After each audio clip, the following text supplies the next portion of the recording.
O Retorno do Nativo, de Thomas Hardy.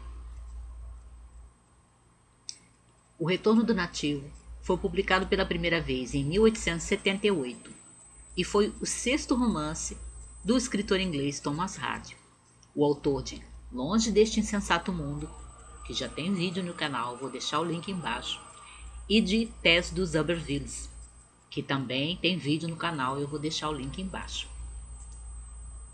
Em O Retorno do Nativo, me parece que o Hardy está a meio caminho entre aquilo que a gente viu em Longe deste Insensato Mundo, que é um romance de 1874, 4 anos antes deste aqui, e Tess dos Uppervilles, que é um romance mais de 10 anos depois desse aqui, de 1891.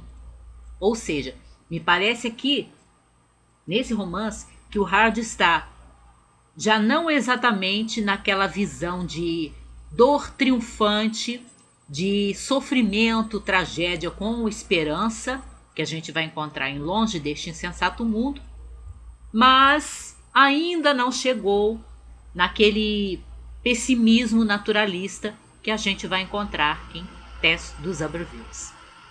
É como se ele estivesse no meio do caminho, e realmente é um dos romances que está entre os dois que eu mencionei. É mais uma daquelas histórias, porque não é o primeiro caso que eu menciono aqui, de uma ciranda de amor imperfeito. Aquelas histórias em que você tem vários personagens apaixonados, amando, mas um nunca está apaixonado por aquele que retribui esse amor. Está sempre apaixonado por um outro. Aquela história de A que ama B, que ama C, que ama D, que ama E, que ama F. Eu já resumi uma peça do teatro clássico francês que tem essa estrutura de ciranda do amor imperfeito, que é Andrômaca, do Racine. E também já comentei aqui em vídeo um romance inglês também do século XX, o segundo romance da Virginia Woolf, que é o Noite e Dia, que também tem essa estrutura, né, entre os seus personagens e os seus vários amores contrariados. E aqui a gente tem isso. A gente tem a história do Diggory Venn, que ama a Thomasine, que ama o Demon, que ama, tanto quanto o homem volúvel como ele pode amar, a Eustacia Vai, que ama o amor. A Eustacia Vai, que eu já tinha ouvido falar dela muito antes de ler O Retorno do Nativo, ela é mencionada em O Apanhador no Campo de Centeio pelo protagonista narrador, que é o Holden Caulfield. E uma amiga minha, a Silvia, já tinha me falado da Eustacia Vai, né, que é a protagonista desse romance também. Então eu já tinha alguma referência, ainda que muito vaga, mas era a personagem que todo mundo me citava quando falava desse livro. E a Eustacia é uma figura romântica, naquele sentido de visão romântica do mundo, da vida, né? Aquele desejo que ela tem obsessivo ao longo do romance, desde as primeiras páginas, de viver um grande amor, de ter uma história de amor que ao mesmo tempo traz sofrimento, mas que também traz alegria, né? Que traz realização. É aquele romantismo que idealiza para ela não só viver um grande amor, ter que estar apaixonada, porque senão a vida é muito medíocre, a vida é muito sem graça, e que o objeto desse amor, o homem que seja objeto desse amor, tem que ser aquele homem com feitio de herói, né? Perfeito, maravilhoso, extraordinário, fora do comum. E aí Eustacia é essa personagem, com essa visão de mundo romântica, dentro mesmo do caráter do movimento romântico, da escola do romantismo, tá? Que é anterior a isso aqui. Mas a visão de mundo da Eustacia se encaixa, né? Naqueles amores intensos, violentos, muito fortes, em que os personagens sofrem muito, mas se amam apaixonadamente, intensamente, e é isso que Eustacia deseja. Mas ela ama esse amor, ela não ama as pessoas, ela não ama os homens que se apaixonam por ela. E por causa dessa visão sonhadora, excessivamente romântica da Eustacia, e assim ela ser uma figura imatura, né, enquanto jovem mulher, e egoísta, vaidosa e orgulhosa, ela vai trazer sofrimento não só para si mesma, como para os homens que se apaixonam por ela e as pessoas que estão ao redor dela e que têm alguma relação com esses homens. Eu fiquei pensando, depois que eu terminei O Retorno do Nativo, se por acaso o Thomas Hardy teria tentado fazer uma crítica à visão de um mundo romântica, né? Essa visão excessivamente idealizada, sonhadora, que deseja acontecimentos arrebatadores, né? Paixões arrebatadoras e maravilhosas, perfeitas, intensas. Se o Hardy teria criado essa personagem, né? Desenvolvido esse romance com o propósito de fazer uma crítica à visão de um mundo romântica, né? Que é personificada aqui pelo Eustacia Vai. Mas eu também fiquei pensando, depois que eu terminei o romance, que eu tive essa ideia, né? Será que ele quis fazer isso? Fiquei me lembrando do romance. Eu também pensei que se o Hardy teve esse propósito, ele foi apenas parcialmente, na minha opinião, parcialmente bem sucedido. Porque apesar da Eustacia ser essa figura vaidosa, egoísta, excessivamente romântica, sonhadora, né? Que tem um plano, né? Demasiado alto de como a vida deve ser, inclusive a vida dela mesma, né? Ela quer sair daquela região ali obscura, simples, modesta, que é o interior, né? O interior da Inglaterra, nessa região fictícia criada pelo Hardy, né? Que é o Essex, que aparece em outros romances dele. Esse desejo que ela tem, que a torna tão sonhadora, tão romântica e tudo. Apesar de tudo isso, eu gosto da Eustacia.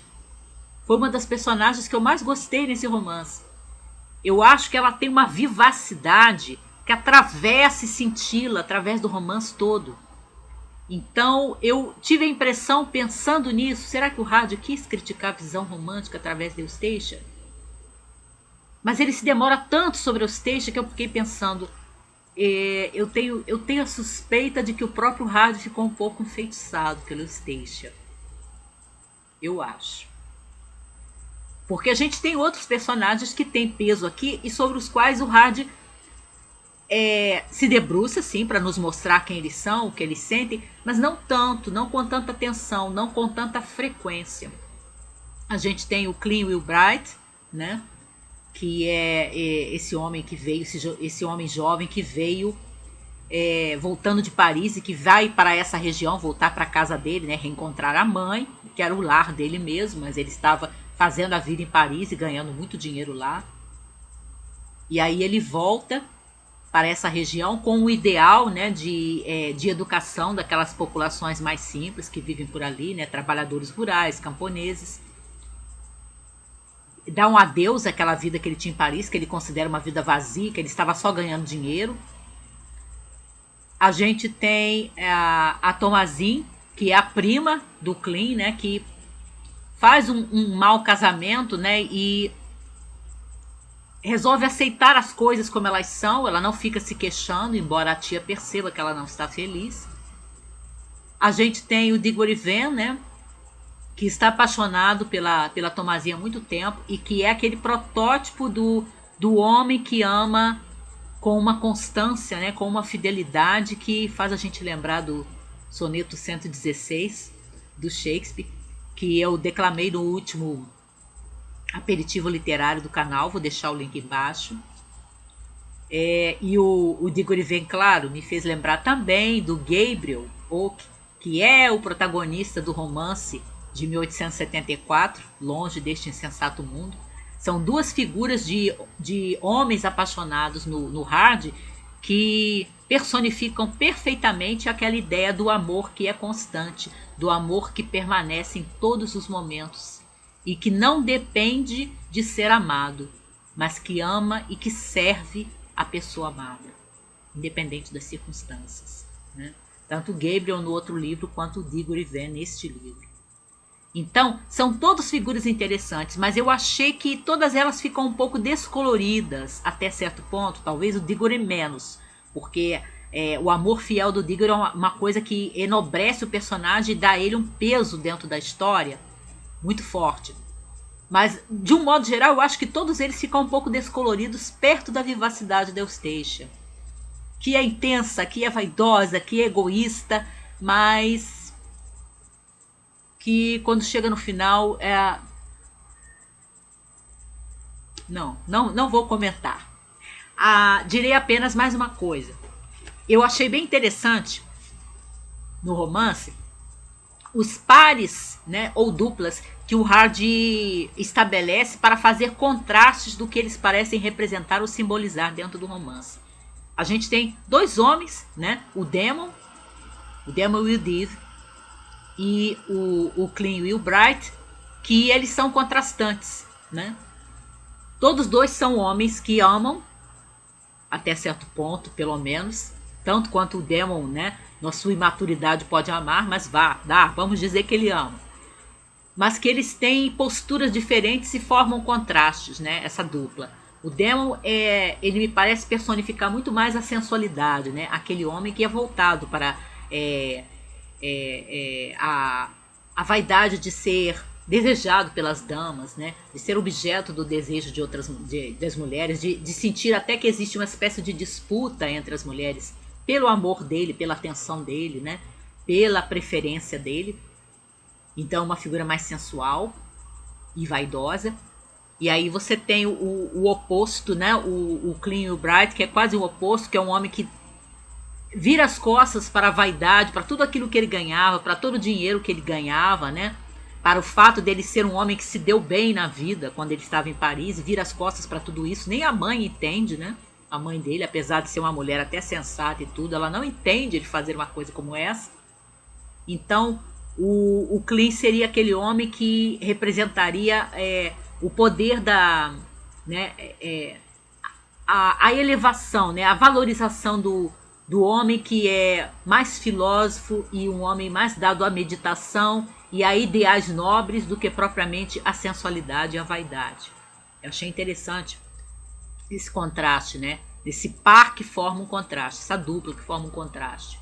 E entre as mulheres também, porque a gente tem a Thomasin, que é uma personagem que eu gostaria de ter gostado mais, mas eu achei que ela está muito dentro daquele formato de heroína, né, moça boazinha da literatura vitoriana, né, da literatura do século XIX em geral, que é aquela moça boa, virtuosa, que sofre pacientemente, mas o fato é que ela sofre realmente pacientemente, sem se queixar. Mas a Thomasin tem uma coisa, quando eu paro para pensar mais, ela é aquela mulher que percebe que as coisas não estão bem, né, que o casamento dela não vai bem, mas ela tem um pé no real, né? Ela representaria então a realidade, aquela mulher que percebe que as coisas nem sempre vão como a gente deseja, nem sempre acontecem como a gente deseja, e a gente tenta jogar o melhor possível, vamos dizer assim, com as cartas que a gente tem, né? Bom, essas são as cartas que eu tenho que fazer o melhor possível com essas cartas que eu tenho. Não tem outras. Em contraste, você tem Eustacia, que se debate o tempo todo quando ela se sente infeliz, quando ela se sente frustrada, quando ela sente que os seus sonhos estão quase morrendo ou estão distantes, ela não consegue se conformar com isso. Então ela é realmente aquela figura romântica que fica como alguém que está aprisionado, né, e fica, como eu imagino, né, pensando nela, como um passarinho que está preso numa gaiola e fica o tempo todo se debatendo, tentando sair da gaiola. É a impressão que Eustacia me dá. E aí você tem essa dupla de mulheres que também são contraste. Uma que representaria a figura da realidade, né, da mulher pé no chão, que aceita as coisas como elas são.